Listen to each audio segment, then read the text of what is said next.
Hey folks, this is Waylon Lewis. I'm writing from getting PT on my arm and neck. I had a little surfing accident a couple months ago that turned my arm off. And don't worry, I'm on unpopulated streets practicing relatively safe bicycling.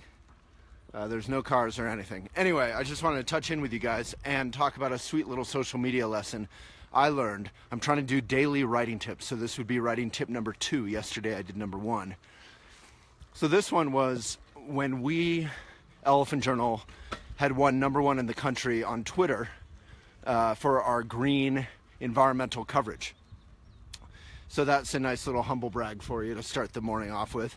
But we won that, and we went to some event where Whole Foods was there, and they had won number 1 in the country for as a business, I think. So we had won number 1 for green, which was a very small category, to be fair. Business, huge category. So Whole Foods told a story of how they came to succeed, primarily on Twitter. And how they did it was very sweet. It was very human. It was interesting. People don't really like social media, and I think they succeeded because they didn't do what people dislike about social media. Yeah, Holly, don't worry. I haven't seen a single car. I'm on these little back streets I've never even been in Boulder, Colorado.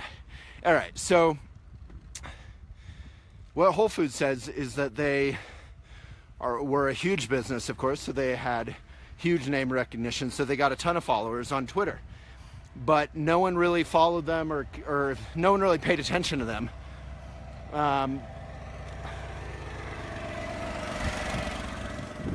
I'll wait while I pass this pesticide truck. So no one really paid attention to them or clicked on their deals or whatever. They were tweeting things like, check out our special $3.99 on strawberries this Friday at a Whole Foods near you. Stuff like that. And they said, wow, we're really not getting any traction. No one really likes us. So what do we do? So they empowered one lady. I think her name was Whitney. And she wasn't a kid. Just to give you encouragement if you're not, 18 years old, born with Snapchat embedded in your head. She was, 40 or 50 or something. And they said, you are the voice of Whole Foods. They empowered her. And that's really important because on social media, all right, so I'm on a little bike path. This is close to lots of cars, but super safe. No pedestrians, no cars. Just letting you know. So this was a sweet lesson, I thought, because they were taking a risk. They were saying, Whitney could wake up on the wrong side of the bed. Whitney could get on Twitter before having her coffee or meditating in the morning. She could be in a bad mood. She could say something mean or rude. But we're going to take that chance. We're going to empower her. We're going to empower a human to be human. So she was just personal. She wasn't the voice of Whole Foods. She was the voice of Whitney, who worked at Whole Foods and was, representing Whole Foods. So she started tweeting in a very personal way. And I think that's a profound and risky lesson. For social media, you don't want to be kind of hypey or PR-y. Whenever I read anything that sounds like PR, I try and edit it or kill it on Elephant because we don't want to sell you anything. So I'm doing these writing tips as part of elephantjournal.com/academy. We have a 3-month academy for social media and for blogging, for writing, for journalism ethics, for learning how to rock on Instagram. We have editors and social media stars come in, and I myself lead it. So if you want to spend 3 months with us, check out elephantjournal.com/academy. But the key with, when I'm talking about the academy is I actually mean it. It's mission driven. It's not some sort of huckster scam. It's something I think can be of benefit to the world. We've managed to be of some small benefit to the world, and altogether we can be of big benefit to the world.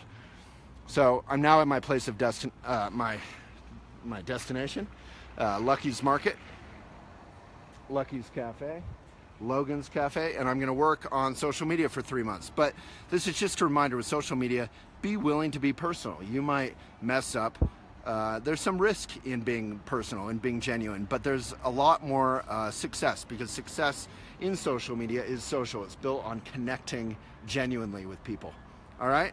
So that's it. Check out elephantjournal.com/academy if you want to join us. The application deadline for the 3-month summer session is May 25th, but you can also audit, which you can do on your own pace at any time, and is way cheaper.